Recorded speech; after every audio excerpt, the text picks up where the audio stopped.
Okay, so many of you probably wondered how to do 3D graffiti outlines and thought, hey, I can't do that, it's way too hard.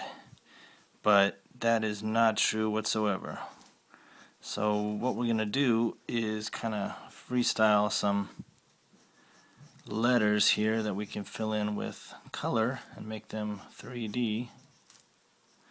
I have really no idea what I'm going to do on this stage, but if you are having problems making your 3D letters look cool, this will definitely help.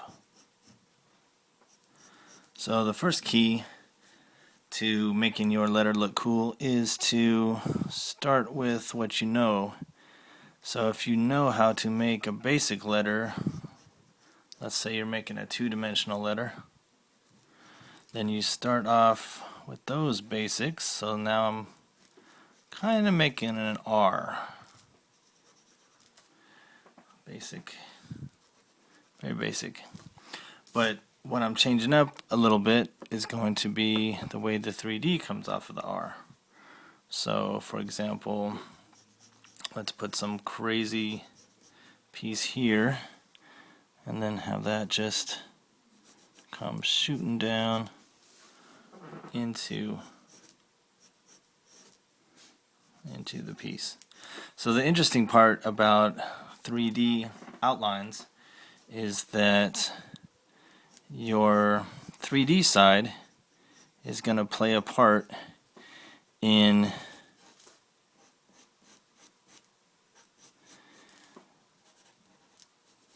how the angle looks. So normally a 2D outline, it would just be the angles in that 2D outline, but now the angles and shapes that make up the 3D parts will become part of your design.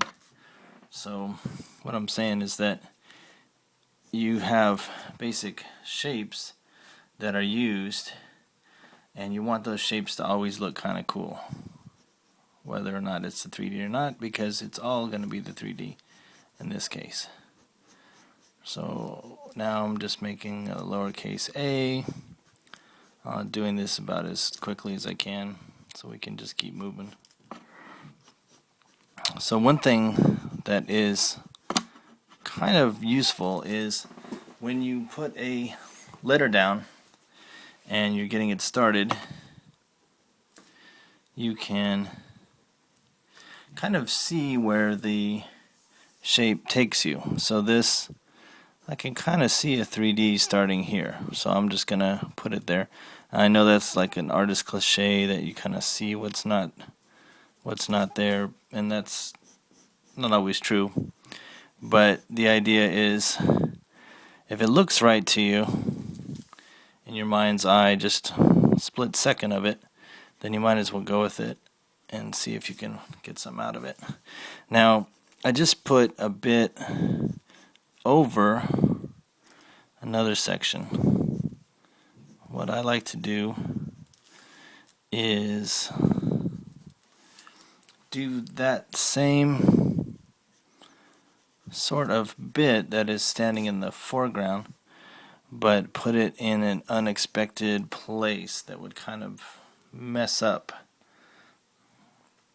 your other plans. So, for example, let's see. This area right here looks good. Maybe we'll just put a random bit in here, right over the top.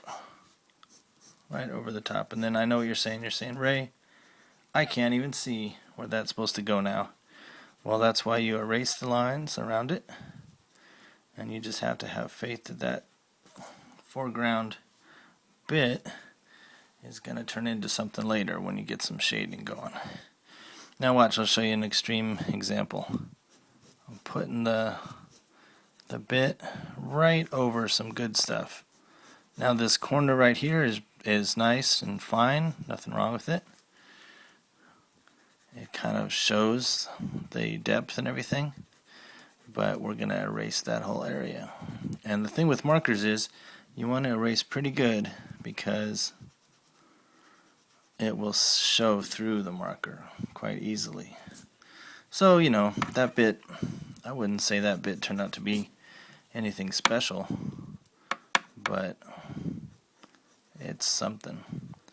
Now, another cheesy trick that you can use, it's coming right up.